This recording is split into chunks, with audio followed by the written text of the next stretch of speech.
전공이 무더기 사지 의료 대재앙 터진다. 일단 이 사진을 먼저 보시면 의료 대재앙이 터질 확률이 굉장히 높아졌죠. 정부와 의료계가 의대 정원을 두고 갈등이 장난이 아닙니다. 지금 온 나라를 흔들고 있습니다. 온 나라를. 정부는 의대 정원을 2,000명 늘리겠다. 의료계는 안 된다. 이렇게 말입니다. 극과 극의 대치를 지금 벌이고 있습니다. 그러니까 죽어나는 것은 지금 뭐 국민이죠. 또 환자고. 저는 이것을 보면서요. 대한민국의 현실을 그대로 보여준다고 생각해요.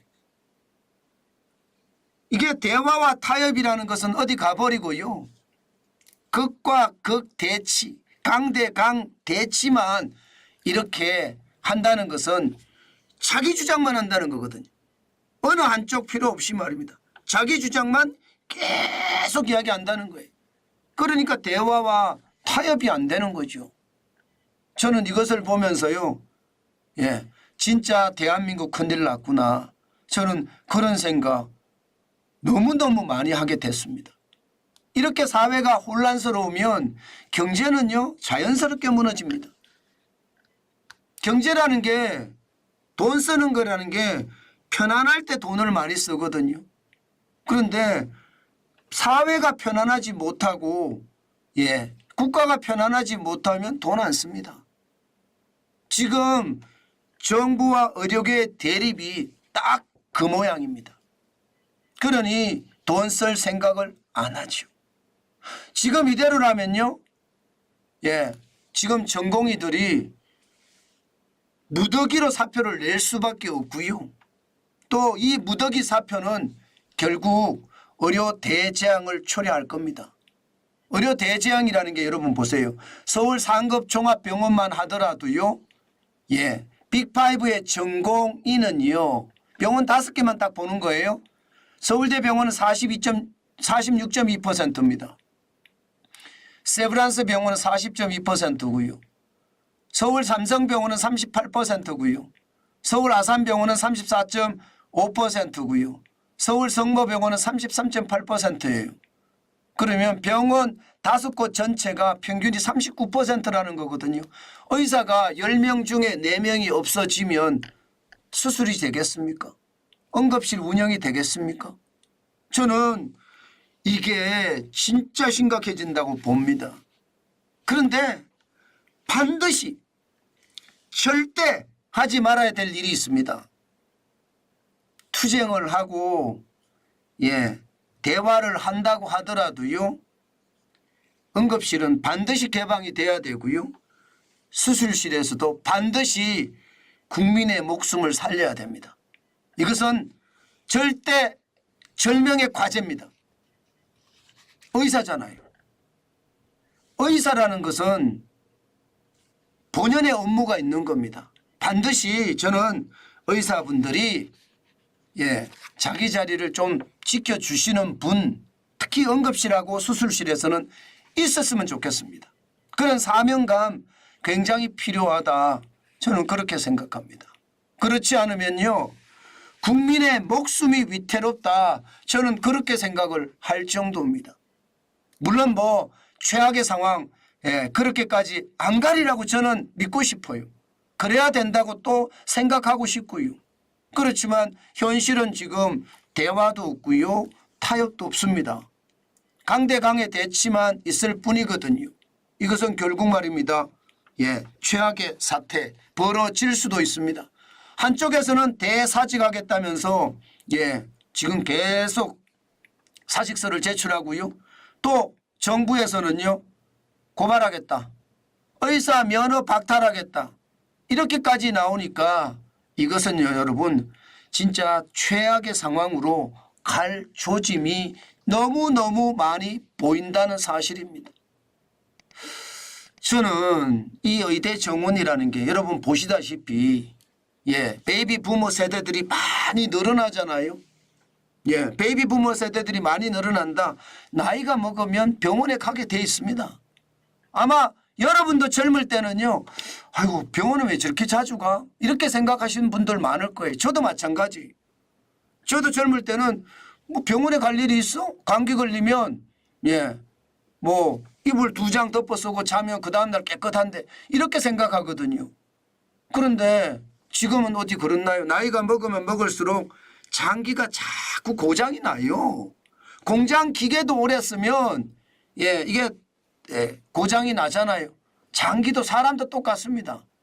그럼 베이비 부모 세대가 늘어나면 의대도 좀 늘어나야 되는 게 맞아요. 이것은 의료계도 동의도 하고요. 이게 국민들도 그렇게 동의하고요. 또 정부도 그렇게 하려고 생각을 합니다. 뭔가 의견 일치 방법은 있어요. 예, 의대 정원을 좀 늘려서 베이비 부모 세대들의 어떤 의료에 적극 지원하겠다. 어느 쪽이든 생각이 있거든요. 그런데 한쪽에서 말입니다. 이게 대화든 타협이든 이루어져야 되는데 이루어지지도 않고요. 그냥 폭주 열차처럼 앞으로만 달려갑니다. 앞으로만. 곁눈도 안 봅니다. 그러니 문제가 진짜 심각하죠. 실제 의료계에서 이야기하는 걸 제가 들어보니까 말입니다. 예, 정부가 발표한 내용에는 구체성이 없다. 실질적으로 말입니다. 필수 의료 패키지 정책을 발표를 했는데 이거 구체성 없다 이거예요. 필수 의료 수가 인상 어떻게 해줄 거냐. 산부인과, 소아과, 응급의학과, 흉부외과 뭐 구체안이 없었다. 지금까지만 정부가 수가 올려준다고 해놓고 나중에 건보 재정이 제대로 안 되니까 못하겠다. 이렇게 나자빠진 적이 한두 번이 아니라는 거예요. 그렇기 때문에 정부의 정책, 말로만 하는 정책을 못 믿겠다 이겁니다. 실제로 말입니다. 응급의학과 같은 경우를 한번 보자고요. 응급실의 심폐소생술 수가는요. 우리나라 15만 원 정도라고 합니다. 15만 원. 그리고 해외 주요국에서는요. 200만 원에서 500만 원. 우리보다가 적어도 20배에서 30배는 많죠. 물론 대한민국은 의료보장 제도가 잘 돼 있기 때문에 이게 뭐 수가를 엄청나게 올려서 또 국민의 부담으로 많이 주지는 말아야 되겠지만 어쨌든 수가를 적정하게 올려줘서 예, 의사들도 뭔가 희망이 있는 모양이 돼야 되는데 구체화가 되어 있지 않다는 거예요. 게다가 여러분 소아과 같은 경우는요. 수가 올려주겠다 몇 번 이야기를 했지만 단 한 번도 제대로 올려주지 않았다는 거예요. 그러면서 재원에 대한 이야기도 하라 이거 재원에 대한 이야기도. 아니 수가를 올리려고 그러면 재원이 있어야 되잖아요. 어떤 재원으로 어떻게 산부인과를 살리고 소아과를 살리고 응급의학과를 살리고 흉부외과를 살릴 것인지 그 방법을 확실하게 정부가 제시했어야 된다. 바로 이게 두루뭉실하게 제시를 하니까 이게 커졌다 이런 이야기가 나오고요. 게다가 이대 목동병원인가요? 신생아실에서 아이가 4명인가 사망한 일이 있었잖아요.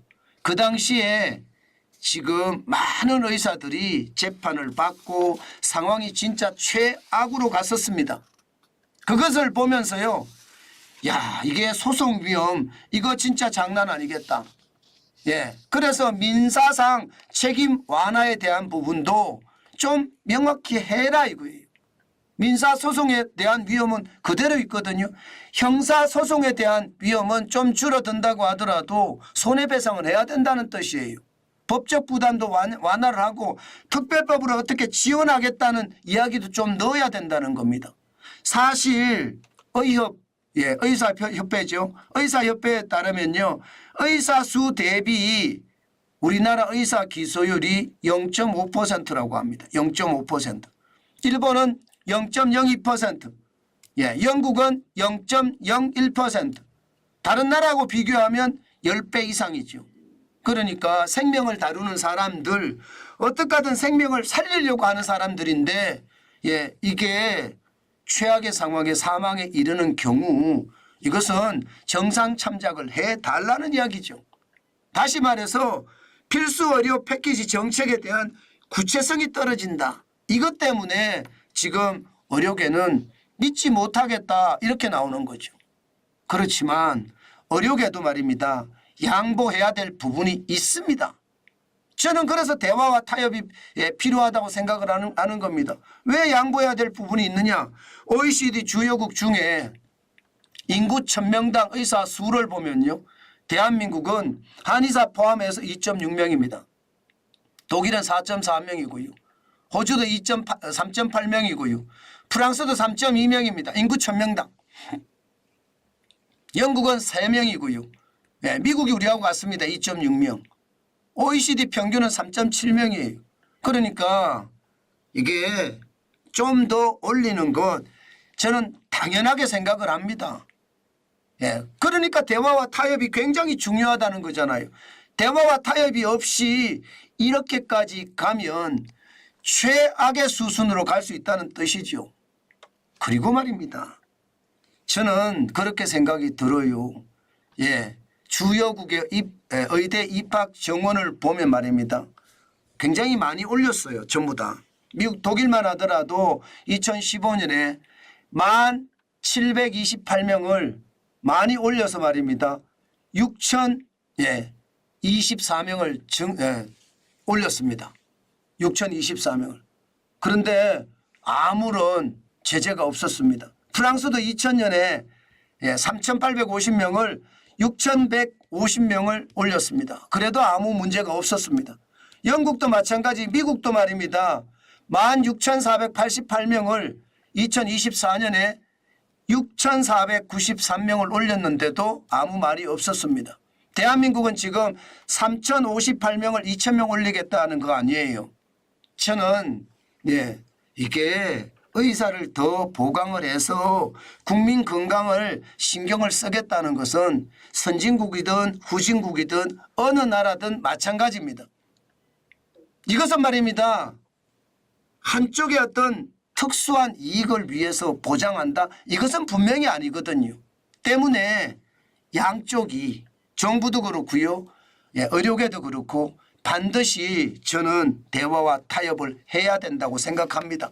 그렇지 않고 의료 대재앙이 터지는 것 저는 진짜로 안 된다고 봅니다. 게다가 지금 의사들의 정부 정책 꺾기 이것도 만만치 않거든요. 저는 그 정책 꺾기도 말입니다. 꺾으려고만 들지 말고 현실을 정확히 직시하고요.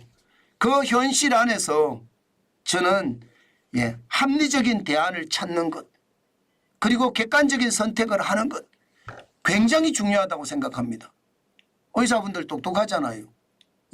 정부도 이게 앞으로 가면 갈수록 최악의 상황이 오니까 더 이상은 안 밀리겠다 이런 생각을 갖고 있는 거잖아요. 그래서 정부는요.